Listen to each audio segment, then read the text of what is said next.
కుటుంబ సభ్యులకి అందరికీ క్రీస్తునామ వందనాలు. నిజానికి అన్నయ్య బాడీని అలా పెట్టుకుని నా నోట మాటలు రావట్లేదు. అది మా ఏరియాలో జరగడం, ఎంతమంది పెద్దలు, ఆయనకున్న సర్కిల్ టీం అంతా నాకు తెలుసు. అంత ఉన్న అనాథ శవన గల రోడ్డు పక్కన పడిపోయేసరికి నేను చాలా చలించిపోయాం. ఆ రోజు ఫస్ట్ టైం మా దగ్గరికి మీటింగ్కి వచ్చినప్పుడు మణిపూర్కి సహాయం చేయాలనే విషయాల్లో మేము మాట్లాడుకుంటున్నాం. అన్న దగ్గర కొంచెం అమౌంట్ ఉంది, మణిపూర్కి మళ్ళీ పంపించండి అని అన్నప్పుడు తప్పకుండా పంపుతాను. జేమ్స్, నీకు విషయం చెప్పాలి, నెక్స్ట్ టార్గెట్ మన తెలుగు రాష్ట్రాల మీద ఉంది, కొంచెం జాగ్రత్తగా ఉండండి నాకు చెప్పాడన్న.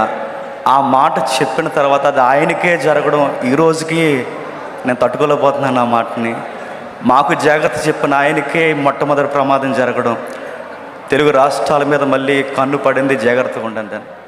ఏది ఏమైనా మరలా ఇంకా ఏ సేవకులకి ఇలా జరగకూడదని కోరుకుంటున్నాను. మన క్రైస్తవ్యంలో ఒక ఐక్యత ఉండాలి. ఇలా జరుగుతుందని దీన్ని ఫాలోఅప్ చేసే పెద్దలు ఉండాలి. చనిపోయిన తర్వాత ఎంత సానుభూతి చూపిస్తున్నారు. ప్రమాదానికి ముందే అందరూ ఒక ఐక్యతతో ఉంటే ఇంకా బాగుంటుందని మనస్ఫూర్తిగా కోరుకుంటూ అన్నకి ఆయన కుటుంబానికి నేను ప్రగాఢ సానుభూతి తెలియజేస్తున్నాను.